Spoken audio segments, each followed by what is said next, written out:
que digamos, y en otras ocasiones los pongo pues públicos, ¿no? Dependiendo las cosas que sean. Ayúdenme por favor en este momento a poner su nombre completo empezando por el apellido.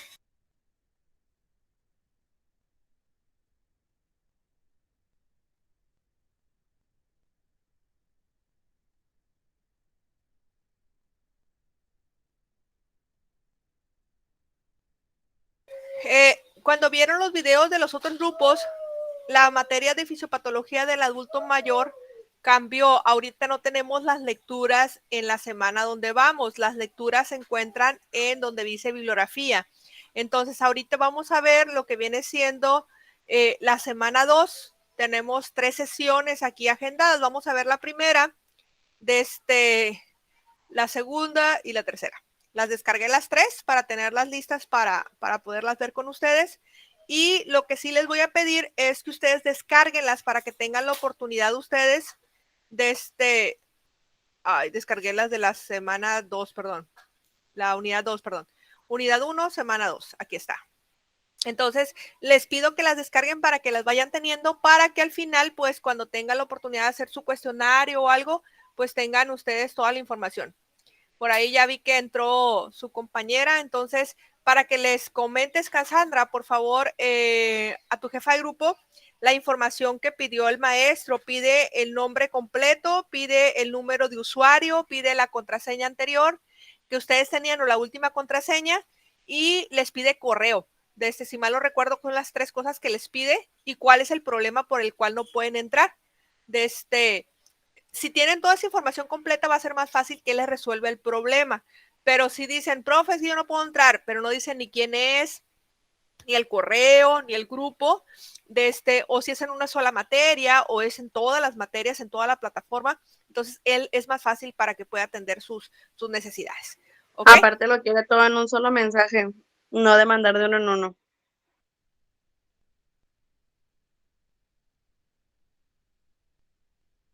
Entonces, para que nos ayudes, jefa, y cualquier cosa que se les complique, pues ustedes me dicen, ¿no? Para poder yo hablar con el maestro y decirle, ¿sabes qué? El grupo que soy tutora, el grupo de ese 704 que ya casi se gradúa, está en la recta final ya, ¡uy! Fiesta, pachanga y toda la cosa, pues tienen problemas para el acceso. ¿Alguien de los que está aquí o te han informado a alguien que vaya a recursar en tu grupo de Tania?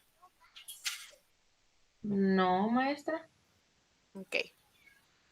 Entonces, para estar al pendiente, sobre todo por cuestiones de que tenemos una lista de alumnos que van a recursar y pues para que estén informados. Bueno, siendo eso todos los pendientes oficiales del grupo, ¿alguna otra cosita que me falte? Díganme ahorita para arrancar con el tema.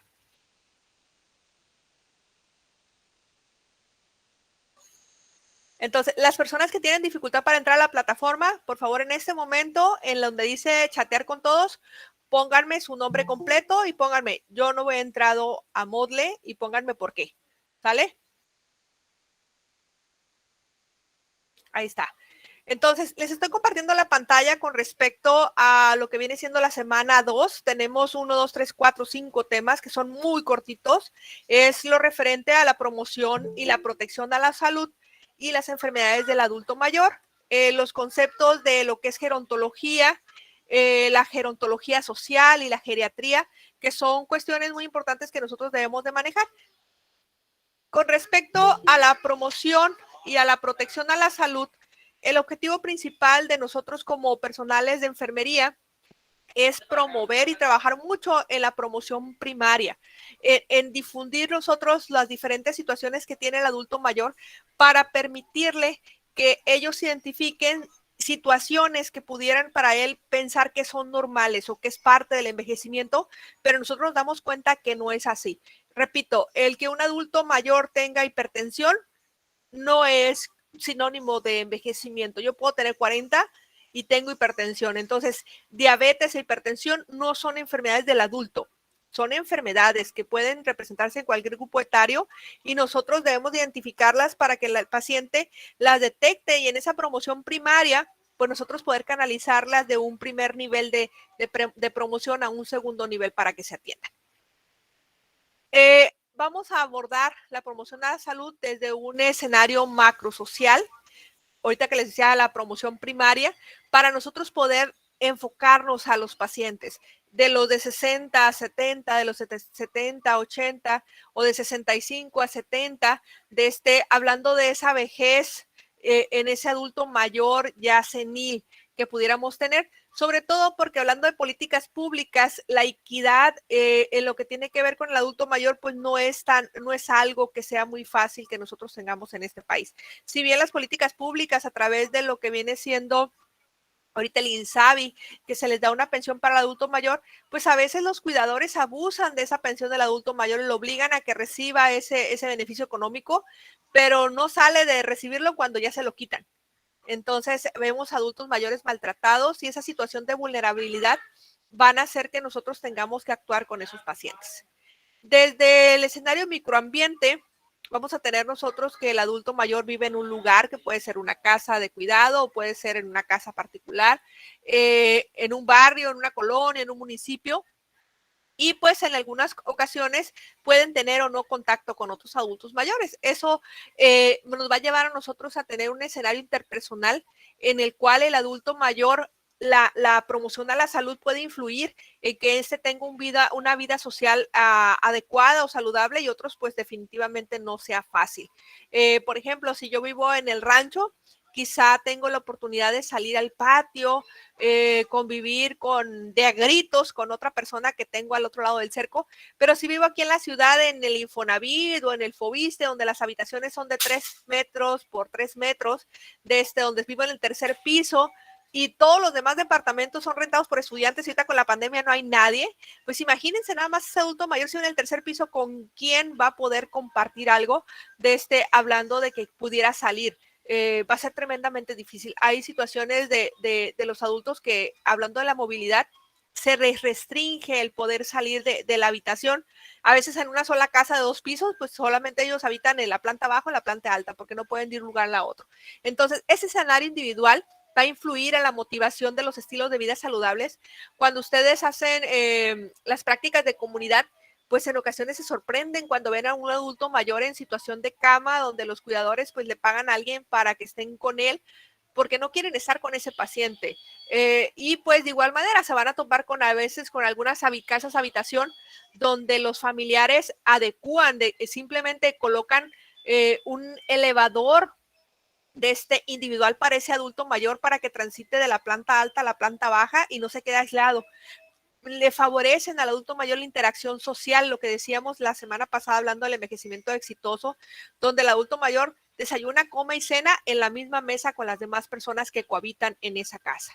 Entonces, esa promoción y protección a la salud son temas que nosotros debemos estar identificando porque nos van a permitir a nosotros relacionar información al paciente o aconsejarlo con referente a enfermedades tanto de transmisión sexual como enfermedades crónicas, como problemas de visión, como problemas, hablando ahorita de las vacunas, de que el paciente se tiene que inmunizar, la del neumococo, se tiene que poner la vacuna de la influenza, se tiene que poner, o sea, tiene que tener su esquema de vacunación completo y nosotros trabajamos en ese contexto viendo riesgo-beneficio del paciente.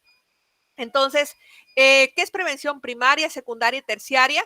Pues la primaria nos va a ayudar a nosotros a prevenir que el paciente no se enferme. La secundaria nos permite a nosotros dar un tratamiento en ese paciente previo a lo que viene siendo un diagnóstico y la terciaria nos evita a nosotros o nos ayuda a tratar las complicaciones.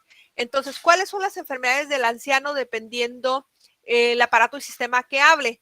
Voy a aprovechar aquí, en este caso, a Saraí. Saraí, si estoy hablando del sistema cardiovascular, ¿cuáles son las principales enfermedades que pueda tener un paciente adulto mayor?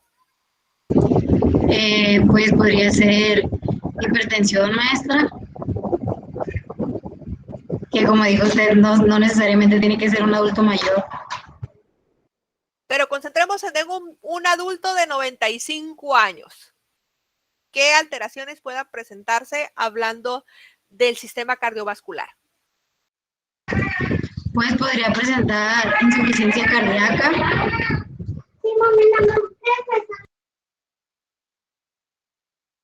Ok, gracias. Adelante, Pablo. También puede ser también de que tenga retención de líquidos también, ¿o no? Pues ahí estamos hablando de lo que viene siendo el edema que pudiera tener el paciente por la posición. Si está mucho tiempo sentado, pues se inflaman sus extremidades, retiene líquidos. Pero aquí principalmente lo que conlleva es, si yo pienso Maestra, en signos vitales, mande. ¿no sería como arritmias cardíacas o hipertensión o corazón crecido o algo así? A eso voy. Gracias, Sinaí.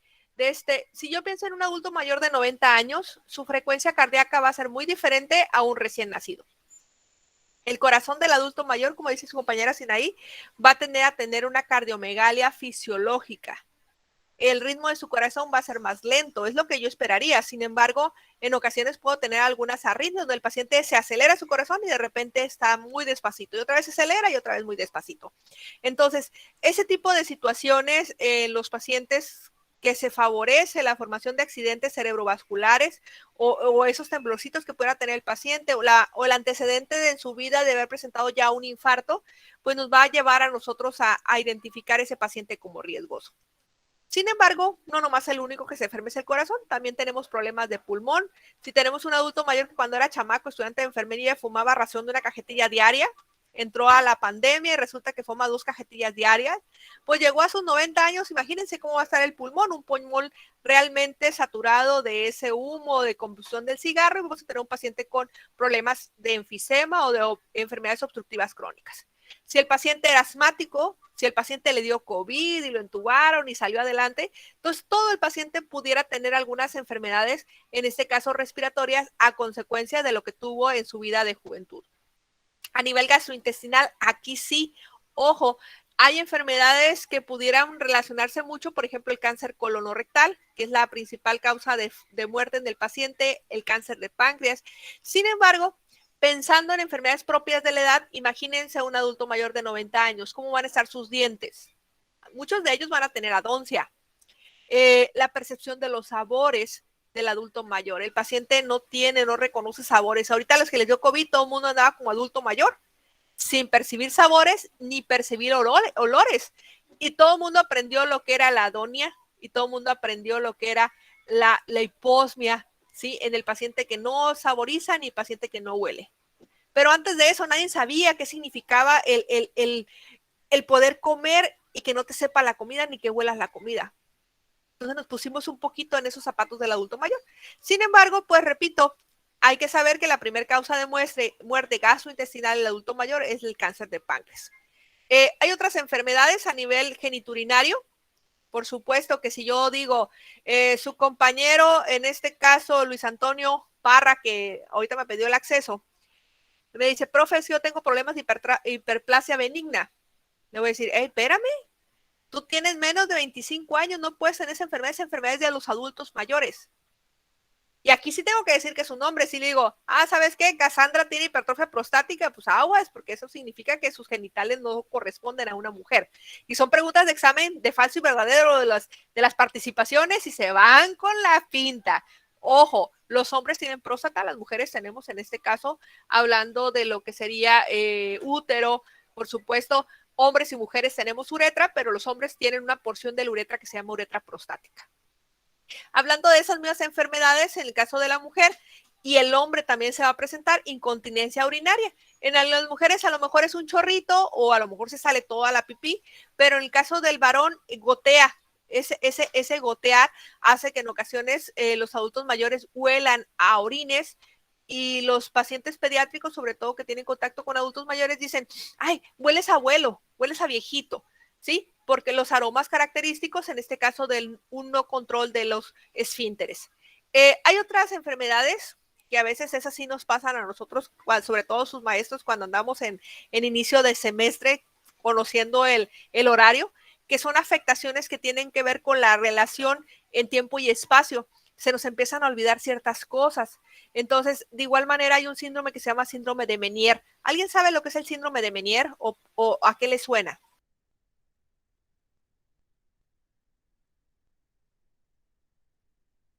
Michelle Román.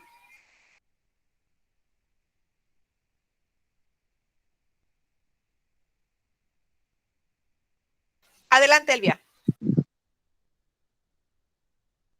No es el trastorno, maestra, de algo del oído interno.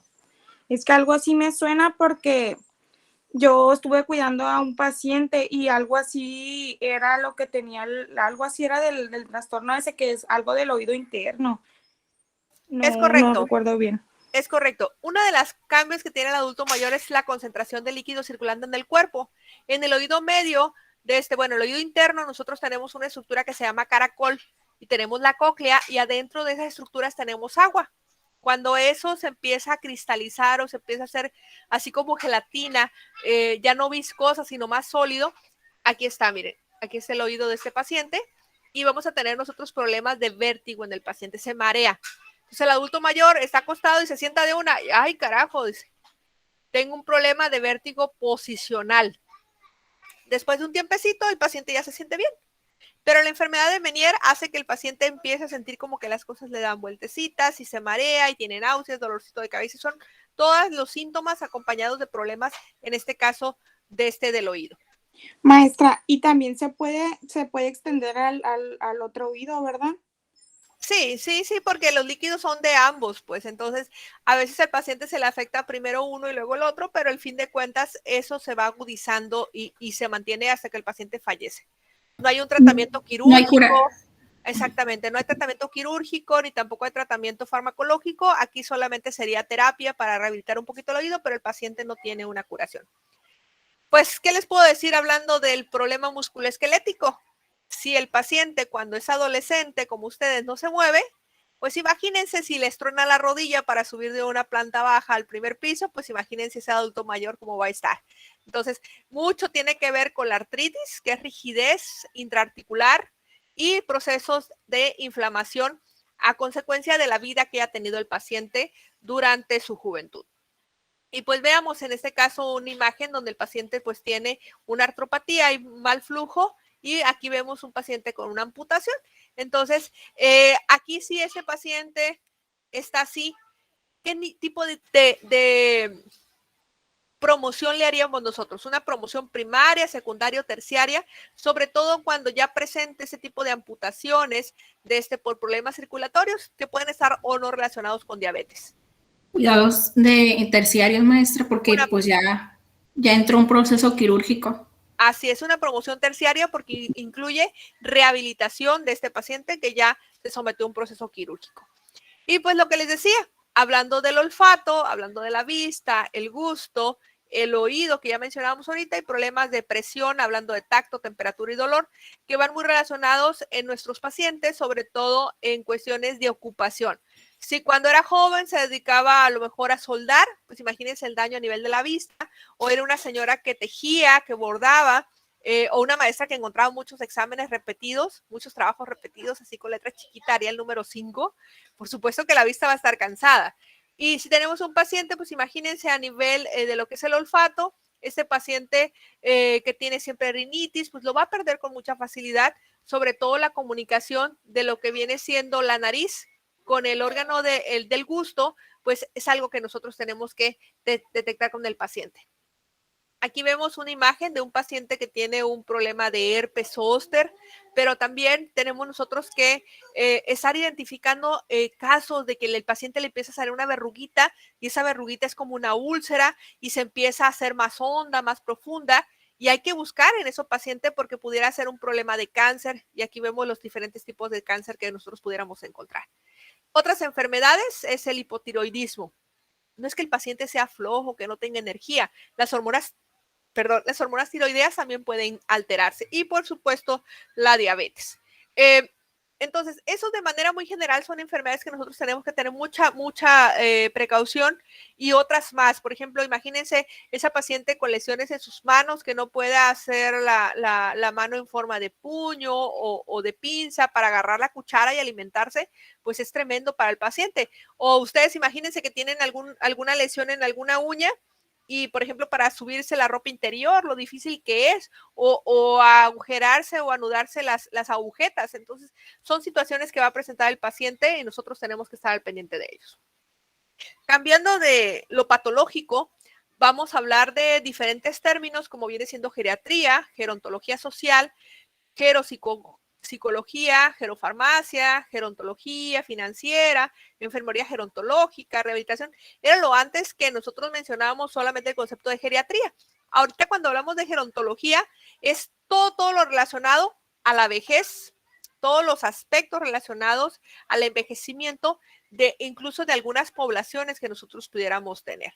Entonces, la gerontología es la ciencia que se dedica a estudiar esos aspectos de la vejez, ya sea desde el punto de vista biológico, y se llama gerontología, del punto de vista psicológico, psicogerontología, del aspecto social, gerontología social, y cuando hablamos de patológico, pues sería aquí el geriatra, ¿sí? Este es el médico que se encarga para atender las enfermedades propias del adulto mayor.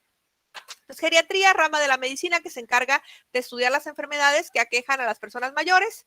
El geriatra principalmente se encarga de ese tratamiento, prevención y rehabilitación, así como el pediatra de los chiquitos, el geriatra es de los adultos mayores.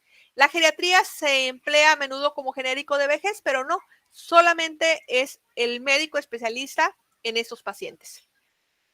Desde el punto de vista social, vean, los gerontólogos sociales no solo se inspiran en cuestiones que tienen que ver con cómo está el paciente, sino también las políticas públicas y los procesos que influyen en aspectos sociales.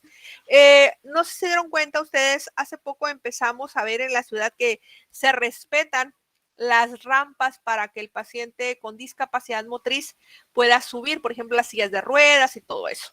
Antes no había nada de eso.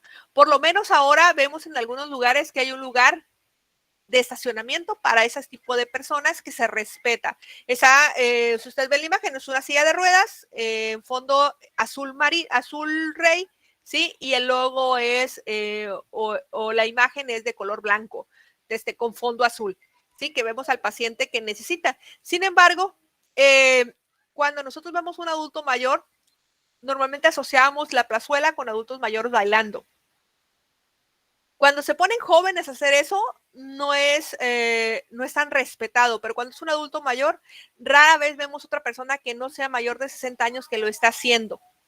Entonces, ese aspecto social influye para motivar al adulto mayor a cambiar en cuestiones del envejecimiento, sí, el estatus que él pueda presentar. Pero repito, hablando de esa gerontología social, se ve la economía, se ven las políticas, se ven los procesos de cómo podemos ayudar al adulto mayor. Y, por ejemplo, volviendo a lo del ahorita el INSABI o el INAPAM o el INSEN, o el 70 y más, que mucha gente dice así, hay descuentos para transporte para adultos mayores. Ahorita, septiembre, mes del testamento, hay descuentos para los adultos mayores para hacer eso. Hay un descuento en pagos de predial para el adulto mayor. Entonces, ese grupo se está tratando de cuidar en cuestión, porque a nivel económico esos pacientes pues ya no tienen tanta libertad que cuando trabajaban. Entonces, los pacientes, muchos de ellos dependen de esas políticas públicas para sobrevivir. Entonces, les repito, ese es un tema muy cortito, los invito a que lo revisen, ¿sí? Y si tienen alguna duda, alguna situación con estos temas, pues ese es el momento perfecto para platicarlo. ¿Alguien quiere agregar algo?